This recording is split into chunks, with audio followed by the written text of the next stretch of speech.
पूरा साल time pass करते और एग्जाम के एक दिन पहले पढ़ के एग्जाम देने आ जाते हैं। वो बनने की मैं कोशिश ही कर पाया था सिर्फ।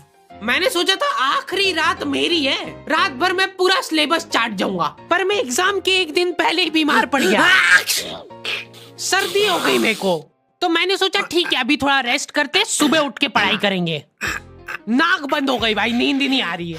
फिर पापा आके मेरे को ट्रिक बताते हैं कि अगर राइट वाली नाक बंद हो रही है ना तो लेफ्ट साइड करवट करके सो जा, फिर गहरी सांस ले, तो ये जो है ना राइट वाली खुल जाएगी और लेफ्ट वाली बंद हो जाएगी। फिर लेफ्ट वाली अगर खोलना है तो राइट साइड करवट करके सो जा। पूरी रात करवटें बदलता रह गया मैं। सुबह रास्ते में जाते जाते पढ़ रहा हूँ मैं, क्योंकि बाकी बच्चे भी यही कर रहे थे। बच्चों को लग रहा है कि भाई जितना हम लोग साल भर में नहीं पढ़े उतना हम लोग रास्ते में जाते हुए पढ़ लेंगे। रास्ते में ऐसे कॉपियां लेके घूम रहे जैसे इनसे ज्यादा पढ़ाकू कोई हो ही ना। सुबह हम सब लोग सेंटर लेट पहुंचे,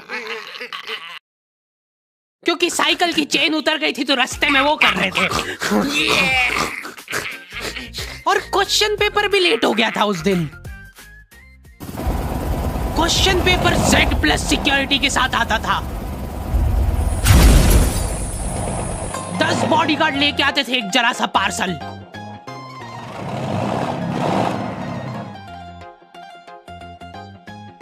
और फिर देने के बाद बोलते थे ये असली पार्सल नहीं है। असली नहीं है तो जोर से भी बोल सकते हो, ये असली पार्सल नहीं है। ये लोग पता नहीं किसी को तो गुमराह करने की कोशिश कर रहे थे। इनको डाउट था कि इतनी सिक्योरिटी के बाद भी कोई पेपर चोरी कर लेगा, तो ये लोग इतनी सिक्योरिटी में नकली पेपर लेके आए।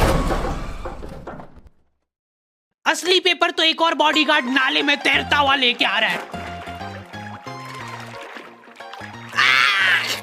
ये पानी पेचकस किसने डाले नाली में?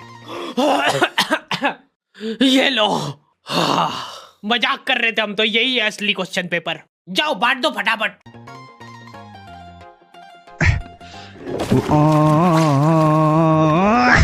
ये अपना आपस में एक दूसरे को गुमराह कर रहे थे। एक बार बस सोच के देखो कि ये सारी हरकतों के बाद भी अगर पेपर लीक हो गया, सोचो एक आदमी टेलीग्राम पे क्वेश्चन पेपर बेचने लग गया था, वो भी एग्जाम के महीने भर पहले से। तब तक क्वेश्चन पेपर बना भी नहीं था। तो अब जो आदमी हमारा क्वेश्चन पेपर सेट करने बैठा, उसने सोचा कि उसका काम इजी हो सकता है, क्यों ना थोड़ा सा स्मार्ट वर्क कर लिया जाए। उसी ने सबसे पहले वो फेक क्वेश्चन पेपर खरीदे और वैसे के वैसे चेप दिए। जिसने पेपर लीक करा था वो खुद सोच में पड़ गया कि ये कैसे हो गया।